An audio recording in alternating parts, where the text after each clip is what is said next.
It is Tuesday, August 27th. Here's what we're working on this morning. Canada-U.S. relations take center stage this morning as the federal cabinet wraps up the last day of its retreat in Halifax. We Are Lake Erie Day, which is hosted by Environmental Defense, returns for its 8th year. And Hamilton's Arkells getting their hands on something illegal from one of their concerts in Winnipeg.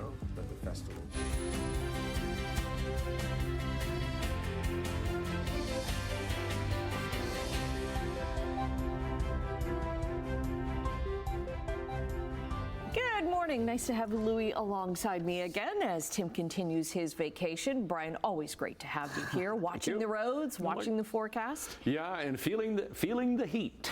Yeah, we felt some of it yesterday. We didn't feel the full thing. I mean, we didn't quite get to our forecast high, but today, woohoo! Ready for a sticky one? Yeah, tale of two walks. Last week we were talking about that, where I needed a hoodie and pants to go out for a walk. Yesterday, no pants. No. Shorts. Okay, I had shorts in that. Sometimes you do need pants. Yes, sometimes you do. But it was much hotter. A little shorter walk too than last week. When we had that preview of fall. Not quite this week. Yeah, we're back into the summer feel yesterday and today. Now, yesterday we only got to 27, not quite to the forecast high of 30. Humidex about 33, so it was sticky. But today, 31 will be the temperature. Humidex forecast to be about 39 to 40, so a sticky one today. However, we'll start off with some sun. There's a chance of showers and thunderstorms later on, and the wind is going to pick up as well. We could get wind gusts to about 50 kilometers an hour as the day progresses. Tomorrow will be a touch cooler, but still unsettled. We're sitting at 19. It's a warm start to the morning here. We'll talk about the details in the forecast coming up. Let's talk traffic. Why not? Here's the 403 in Waterdown Road. That's our camera. We put that up to get a good idea what's going on around this area, and that's fine. So to some MTO traffic cameras, we'll start with the Red Hill Creek camera. So on this particular view, Toronto-bound lanes are heading away from us toward the Skyway. Speaking of which, here's the top of the Burlington Skyway, Toronto now away from us. And here's the QEW at Brodie, Toronto-bound towards us. No problems this morning at all. So we'll look at weather and traffic, of course. We'll keep you posted. Right now, the news. Okay, thanks very much, Brian. Well, the federal cabinet is getting set this morning to wrap up its annual retreat in Halifax.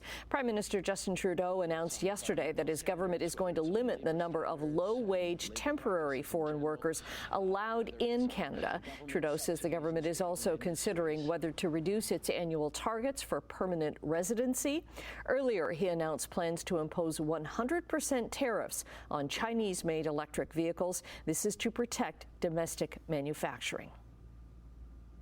That value the work that our citizens do, that recognize the need to protect the environment and invest for the longer term, requires us to take action. And what is important about this is we're doing it in alignment and in parallel with other economies around the world.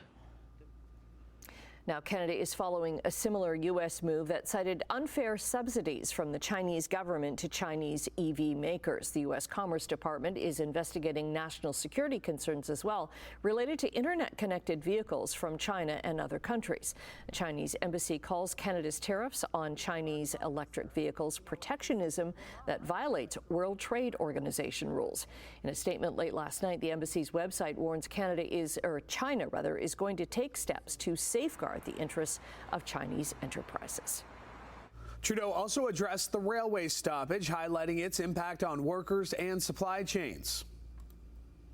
Too many Canadian jobs and livelihoods were at stake. That's why we acted, but we will always be a partner to unions. We will always respect collective bargaining and make sure that that is, wherever possible, the only way things get resolved.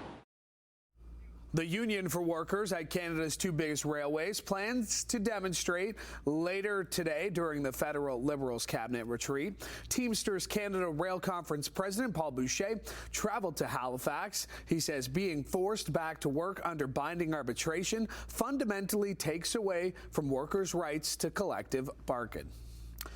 A driver has been taken to hospital with serious but non-life-threatening injuries following a two-vehicle crash in Pelham. Niagara police say it happened on Victoria Avenue and Foss Road late yesterday afternoon. They tell us the cause of the crash remains under investigation. The man found dead at the side of a rural road in Port Colborne has now been identified. Niagara police say 38-year-old Daniel Sanvito was the victim of a homicide. Sanvito has connections to the St. Catharines area. Police were called to a grassy area off Forks Road and Highway 140 in Port Colborne on Saturday afternoon, where a man's body was discovered. They're asking anyone with information or who may have had contact with Sanvito in the week leading up to his death to contact them. Inquests will be held into the deaths of 6 men who died at the Hamilton Wentworth Detention Center. The deaths occurred between August 2017 and May 2021, and all of the deaths occurred while the men were in custody or after they'd been transferred to hospital from the detention center. Inquests into the deaths are mandatory under the Coroner's Act. Details on the date and venue of the inquests will be announced later. Hamilton police are calling for more witnesses to the violence at the Winona Peach Festival last weekend. A 23-year-old Toronto man, Devontae Trevon Sutherland, faces several weapons charges, including possession of a loaded, prohibited firearm. Hundreds of people were at the festival Saturday night when a fight broke out between 2 men. Bystanders told police one of them had a gun and was prepared to shoot. Speaking for the Peach Festival, the city councillor for the Winona area says organizers work with police to make sure the festival stayed safe. People may have a pause for a moment when they think about coming to the festival. It may just cause that in the back of their head that, is something unfortunate going to happen. And we want to assure people that that's not going to be the case, that the festival is a safe place to come. In a statement, the city of Hamilton said it has, quote, the utmost confidence in Hamilton police to work with festival organizers to increase officer presence at local fall festivals coming up in the area. Meantime, an arrest has been made after a baseball bat attack in a parking lot near that festival. Police say a group playing loud music at a Tim Hortons lot was asked to lower the volume. The situation escalated, leading to one person sustaining serious head injuries and another with minor injuries from a baseball bat. A 19-year-old from Stony Creek is facing several assault charges. Organizers of the pro-Palestinian encampment at Hamilton's McMaster University are holding a demonstration this afternoon with CUPE Local 3906. The union says McMaster has banned 3 students who are also union leaders from campus activities after their participation in a pro-Palestinian protest back in May. The union says the students received persona non grata notices from the university. That means someone is denied the privilege of going into certain areas of the campus, according to McMaster's Student Code of Rights. The group is holding a news conference and a demonstration this afternoon. Well, today is the 8th annual We Are Lake Erie Day. It's a way to raise awareness and demand action to protect the waterway. The event is hosted by the advocacy group Environmental Defence Canada to deal with concerns right now of toxic blue-green algae blooms in the water, the same one seen in Hamilton's harbour. They're toxic to both humans and animals. The forecast this summer is for the blooms to be moderate to larger than moderate, according to the U.S. National Oceanic and Atmospheric Administration. The Ontario government currently has a Lake Erie action plan in place, including more than 120 actions to reduce phosphorus loadings and algae blooms. People are encouraged on this day to share photos and stories online using the hashtag #WeAreLakeErie. And Simone Gavros is on her way down to Dover right now to find out more. All right, Sportsline, and let's start with the Blue Jays, where they were playing a doubleheader in Boston yesterday, including the continuation of a game that actually started 2 months earlier on June 26th.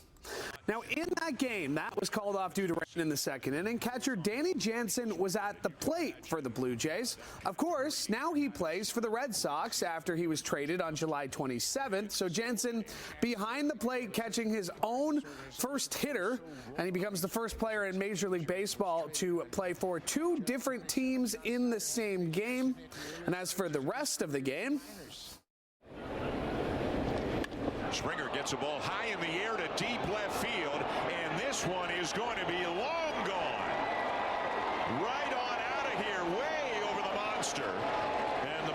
Jays have the first run of the ball game.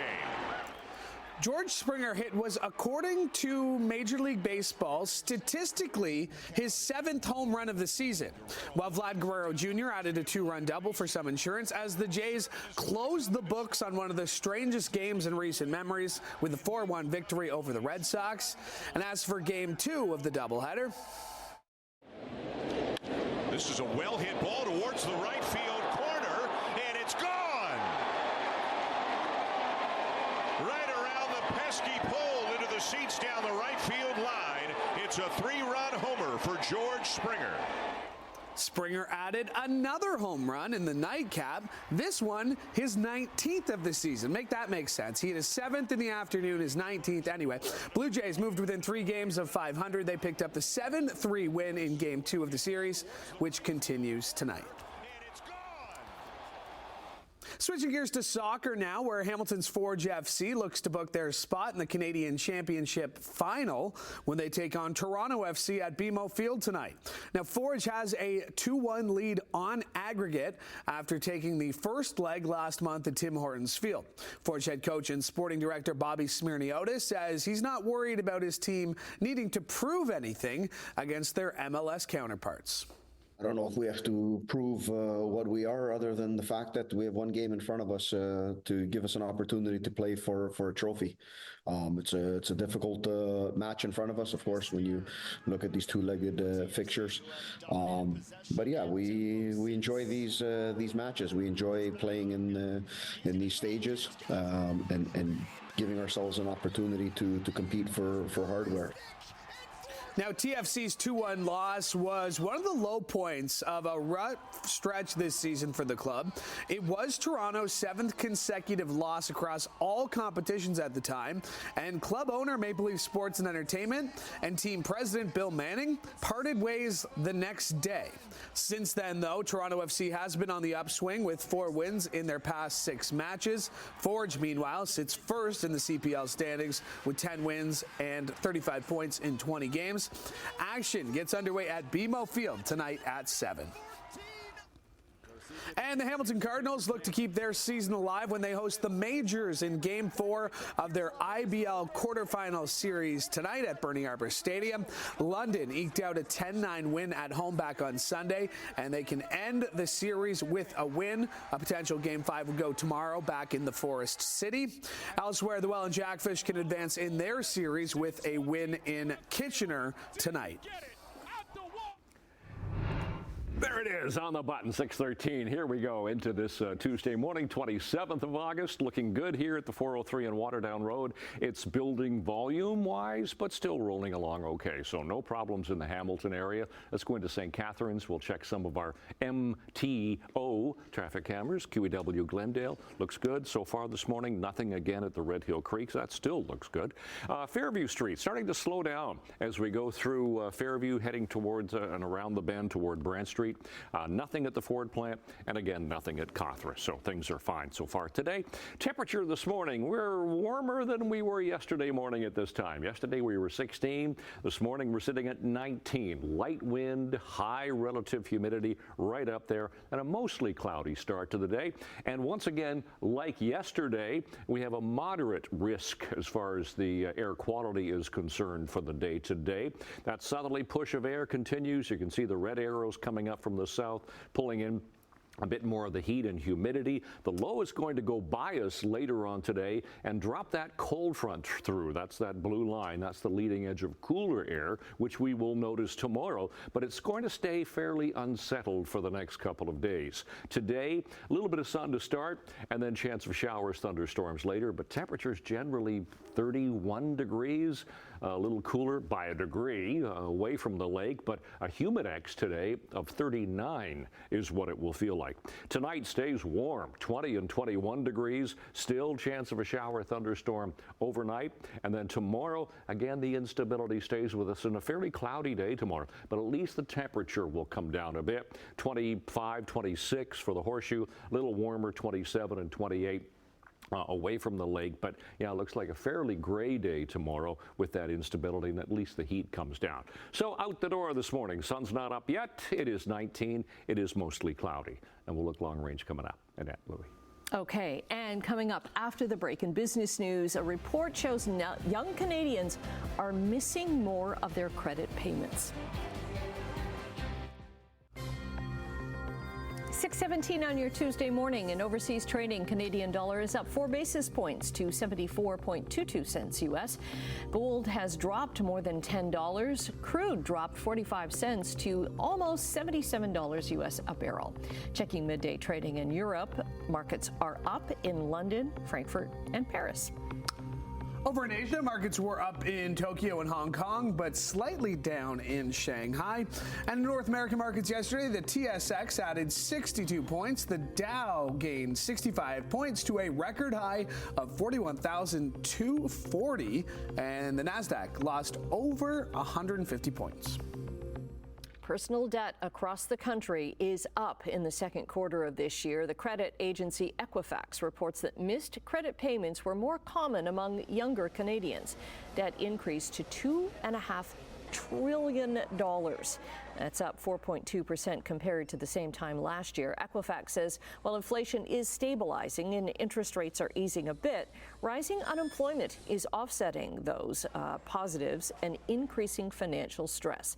The agency adds many younger workers are only able to find part-time jobs, and economic pressures are causing them to stay at home with their parents longer. Royal Bank of Canada says the firing of its former CFO and another employee was justified. RBC is responding to recent lawsuits launched by former head Nadine Ahn and Ken Mason, seeking tens of millions of dollars in compensation for wrongful dismissal. It came after allegations the pair were in an intimate relationship that led to conflicts of interest. The bank said it launched an investigation after getting an anonymous complaint that someone had seen the two kissing and hugging at the Fairmont Royal York Hotel in downtown Toronto.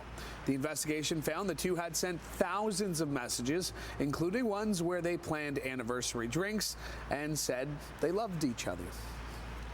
The woman behind a lawsuit alleging BlackBerry's CEO sexually harassed her and then retaliated against her for reporting that behavior is now using her real name in the case. Neelam Sandhu is the company's former chief marketing officer. Her lawyers say she chose to use her real name to prevent further harm to other women within the workplace. She originally pursued the case under the name of Jane Doe. Toronto-based Post Media Network has completed its $1 million purchase of Atlantic Canada's largest newspaper chain. A Nova Scotia Supreme Court judge approved the sale for Saltwire Network and the Halifax Herald earlier this month, with an expected closing date of August 24th. The president of Post Media confirmed the closing of the sale, saying the company is delighted to welcome the new media properties. The Halifax Chronicle Herald, now part of Post Media, was founded nearly 200 years ago. 2017, it became part of Saltwire Network, which also owns newspapers like the Cape Breton Post in Nova Scotia, the Guardian in PEI, and the Telegram in Newfoundland and Labrador. About 1 million people who use Park and Fly may have had their personal information compromised. The company says a third party accessed the Park and Fly network through unauthorized remote VPN access. The breach happened between July 11th and the 13th, and that's when names, emails, and home addresses of users were taken. Aeroplan and CAA membership numbers were also exposed. However, Park and Fly says the breach did not contain financial information, including passwords and credit card information stored on their company servers. All right, taking a break right now. Brian will be back with a check on traffic and your 7-day forecast. 6:24. Okay, let's go right to traffic. Here's the QEW in Martindale. We'll start in St. Catharines. One of our MTO traffic cameras through that area doing fine, so nothing there. Here's the top of the Burlington Skyway Bridge. Obviously, Toronto bound heading away from us. It is a little bit busier now. We're starting to see some volume building there, but no collisions. Bronte Road looks good through Burlington, Oakville, Sheridan to Mississauga, and we'll dip into the 403 at Burnham Thorpe. Doing fine so far today. No collisions at the moment. Temperatures, yeah, we're fairly mild to start the morning here. 19 for Hamilton, but 21 degrees already for Grimsby, Toronto, and for Mississauga today. We should see some sun, although the sun is not up quite yet, another 15 minutes or so. Those are our sun times for today. Our seasonal temperatures, 24 for the daytime high. We beat that yesterday. We'll beat it again today, and 13 for the overnight low. And those are our records for today. And yeah, there's some instability building in today. We could see a shower. We could see a thunderstorm as well.